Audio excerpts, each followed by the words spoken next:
Hello and welcome to Parraid's How-To series of video tutorials. Today we will be showing you how to set up a basic PCM stream in Parraid's Omega Next software. We will also discuss how to troubleshoot some common errors. Typically, when getting started on a new PCM stream, you will be handed a spreadsheet from an engineer that describes how the PCM encoder was set up. That spreadsheet may look something like this. They will break out the data into bytes or words, tell you what the frame sync pattern is, and identify the word location of the subframe identifier, or SFID.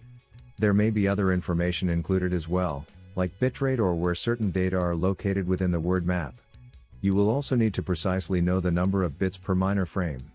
This may be explicitly called out, or you may have to calculate it from the information they gave you, such as frame sync length, number of words in the minor frame and the number of bits in a word. If you cannot get that information from what was given to you, you need to stop and get that first. Now you will need to translate that information to Omega Next. Fortunately, this is both easy and intuitive. You will need to have a source for the data, such as a telemetry receiver, or a recorder, Ethernet data, or a data file. We will not be covering sources in this tutorial. Please consult the manual or watch the Parraid How-To video on data sources. For any mission, having a time stream is a requirement. So make sure to add a time to your streams menu and map it to the time in your data source. Make whatever changes necessary to match your source.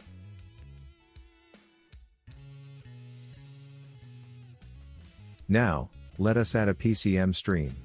Do this by clicking the Add Stream button and choosing PCM Stream. You will now see the PCM setup section in the middle, and on the right, you will see a word map. The word map will fill out automatically as you set up the stream. First, you may wish to change the name of the stream. In this case I will just call it PCM1. Note that for the name change to take effect, you must hit enter on your keyboard, or click the green check mark next to the field. This is true for many settings in Omega Next. You may wish to add a color to the stream. Today we will choose yellow. Note that this color is carried through to the Mission tab as well. This can make identifying streams quick and easy, especially if you have many streams. Now you must map the channel to a source channel. Click the ellipse button in the source channel field. Note that in this case we have more than one PCM channel in the source data. Also note that only channels of the type PCM are being displayed. In this case, we want to use PCM1 for this stream. Choose the source, then click Save. The first setting in the input configuration section is bitrate. Simply type in the number of bits per second as is required. In this case it is 1 million bits per second. Next is the iRig packing mode. This defaults to throughput, and if you are in doubt, always use throughput, but both unpacked and packed are available. If using packed or unpacked, then you may check the Reprocess Major Frame Status checkbox. When enabled, the Reprocess Major Frame Status option will allow a Chapter 10 PCM packed or unpacked stream to ignore the major frame lock status within the intra-packet headers, and reprocess the major frame lock status based on the major frame definition. This way you can still get frame data even if the lock status drops out. This option is not applicable to Chapter 10 throughput mode. If you are using a X5000 as a data source, checking the status only option will allow a stream to receive only the decommutation status information for a PCM stream that is attached to a PCM channel on an X5000. If an archive file is recorded while running in this mode, the playback of the file will also provide status only. This does not apply to other data sources. The next field is the internal input source. You have three choices: receiver, combiner, and bit sync, which is the default. If you are using a Parraid receiver or a combiner, then you must choose the corresponding source from the list. If you are not using a Parraid receiver or combiner, or you are using any other source at all, then bit sync is the correct setting. There are cases where you may use the internal bit sync of a Parraid system and cases where you may wish to bypass the bit sync. The signal routing graphic is used to make these choices. The default is to bypass the internal bit sync. This is appropriate when receiving TTL clock and data from an external source, or when data sources are not physical, such as a data file or an Ethernet source. If, however, you are getting just data from a physical source such as a receiver, then check the internal switch to route the data through the bit sync. Use the output checkbox and switch the signal to external. If you want to pass data from our BitSync through a decryptor, then back into the system. Now, either scroll down to the bit synchronizer/demodulator section or click the BitSync graphic to jump to the BitSync section. Here you will find the fields that you will need to set up. If the fields are grayed out, then those settings are fixed or not needed for your configuration. Since we have selected to use the internal BitSync, we only have the settings available that apply. The input source is defaulted to single-ended. This can be changed to differential if the hardware has the capability to support this setting. If using a Parraid receiver, the demodulation mode is set in this field. We will come back to that and other receiver settings a little later in the tutorial. For now, we will skip any settings for receivers for later. The percent deviation is defaulted to 2%, but can be adjusted between 0.02% and as much as 20%. The loop bandwidth percentage is defaulted to 0.3%, but can be adjusted between 0.02% and 5.1%. If using a Parraid receiver or combiner, then there are several tracking bandwidths as well. Please consult the help for specific values. To choose the PCM code required for your mission, click the pull-down list and choose one of the many codes available, such as NRZ, biphase, or a randomized pattern as needed. The input data polarity is defaulted to normal, but you may invert the signal if needed. In the output PCM code field, you have the same choices as the input PCM code, but this will be the code outputted to BitSync outputs on the hardware. The output data polarity is fixed at normal unless using a receiver, in which case this can be set to inverted if needed. The output clock phase is defaulted to 0 degrees, but can be changed to 180 degrees if needed. If using a Parraid receiver, you may use the video settings to adjust the coupling, level, and offset. The next 5 settings only apply in cases where hardware with physical signals is being used. For sources such as Ethernet data or a data file, these can be ignored. The input impedance in the PCM input format section corresponds to the PC inputs rather than the receiver input on the hardware. Please refer to the hardware user's manual for more detail. The available settings are 50 ohms, 75 ohms, and 10 kilo ohms. The PCM input code, which refers to the PCM frame sync, is restricted to NRZL, and randomized NRZ, with both forward and reverse 15. You may wish to invert the data input polarity by switching to invert rather than normal. Auto polarity correction can be enabled or disabled, which is the default. The input clock phase can be adjusted from 0 degrees to 180 degrees. Finally, we get to the settings that dictate the frame geometry of the PCM frame. First, we start with common word length. This would be the number of bits per word that is most common for the frame. If there are words that are of a different length, that can be adjusted as needed. We will get to that a little bit later. The word transfer order is defaulted to most significant bit, but can be changed to least significant bit. Parity is defaulted to none, but can be changed to odd or even. If using parity, you may set the transfer order to trails, from the default of leads. We continue to set up the frame geometry by adding the number of minor frames per major frame. In this case we will have 20 minors per major. Note that when you type in the number of minor frames, the word map on the right will automatically update. Next, we add the number of words per minor frame.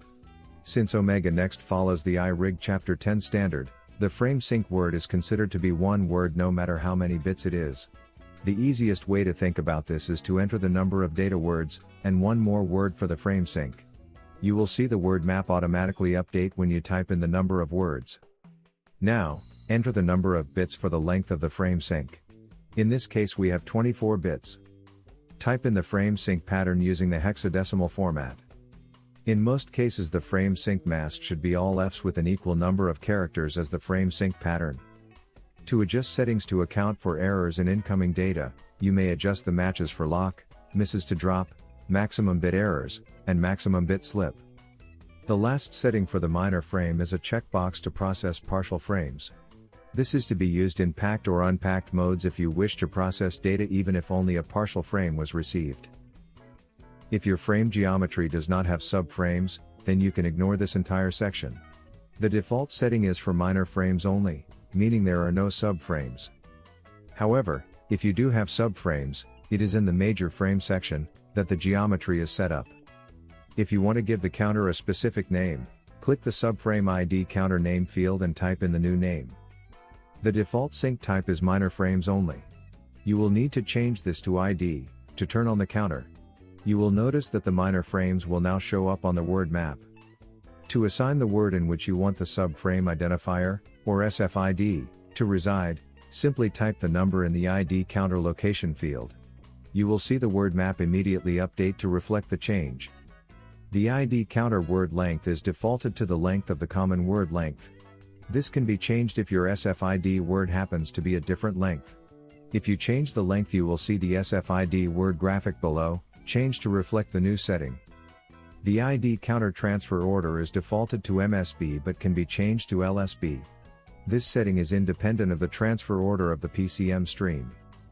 Though the ID counter length field is below the ID counter MSB starting location, it is very useful to set the counter length first. To do this properly, determine the number of bits needed to count to the maximum value of the counter. In this case we have 20 subframes, which means we need 5 bits to count to 20. So, our counter length is 5.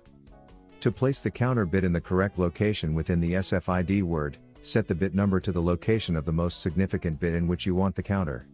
For example, if you have a 5-bit counter in an 8-bit word, as we do here, then to occupy the 5 least significant bits, you will need to set the start bit location to 4. The SFID graphic will show you that you have done this properly. You will need to indicate whether the SFID starts counting at 0 or at 1. The default is 1. Changing the value will recalculate the end value of the count. If your SFID counter counts down rather than up, change the count direction from increasing to decreasing. If your PCM frame has words that are not common to the frame, go to the non-common words section to adjust those settings. To add a non-common word, click the Add Non-Common Word button. A field will appear with 2 columns. One with word number, and one with non-common length. For each non-common word, you will need to identify the word number and how many bits are in the word. So, here we will adjust word 10 to 14 bits, by typing 10 and 14 respectively. Note that the number of bits per minor frame has been recalculated to reflect the change made to word 10. We will do this again for word 70, and make that word 16 bits in length. A non-common word can be 1 to 64 bits, inclusively.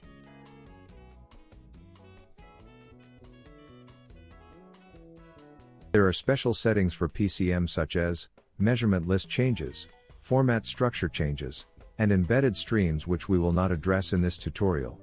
Please consult the manual or watch the Parraid how-to tutorial on embedded streams and special PCM functions.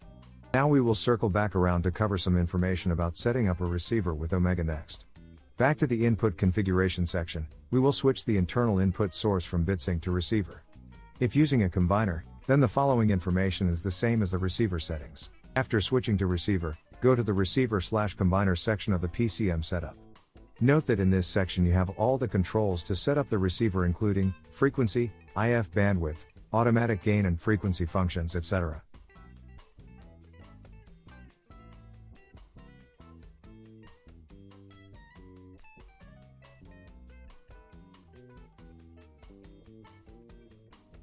Now we can go back to the BitSync/demodulator section. Here we can choose the demodulation mode, such as PCM/FM, SOQPSK, Multi-HCPM, other QPSK modes and a couple of analog modes. The rest of the settings we already covered. The most common errors when setting up a PCM stream is a failure to get good locks on data. A good lock means you have green status indicators in the say locked. Indicators, such as these, that are both green and red means you're not in lock. If your minor frame is out of lock, then your major frame will be also, as it is dependent on the minor frame. So, here you must solve the problem for the minor frame first. Most commonly, the wrong number of words is the culprit. This is usually because of a misunderstanding about the frame sync. Remember, at the beginning of this tutorial, we said that you must precisely know the number of bits in a minor frame. This is because the number of bits is the one thing that is sure to be common for both the encoder, or the spreadsheet you may have been working off of, and Omega Next. So, looking back at our spreadsheet, we see that it explicitly called out 824 bits per minor frame. However, our PCM setup calculated 816 bits. In this case, we are one word too short for our words per minor frame. By adding one more word, making it 101, we have the correct number of bits. When we start processing again, we see that our minor frame is locked, but our major frame is not. The most common reason for this is the wrong ID counter initial value has been chosen. Since it can only be 0 or 1, we will just change it. Sure enough, that fixes the problem. Here is another example where we really do have 100 words in the minor frame, but we still do not get locks. In this case, we forgot to add a non-common word. Here word 99 should be a 16-bit word.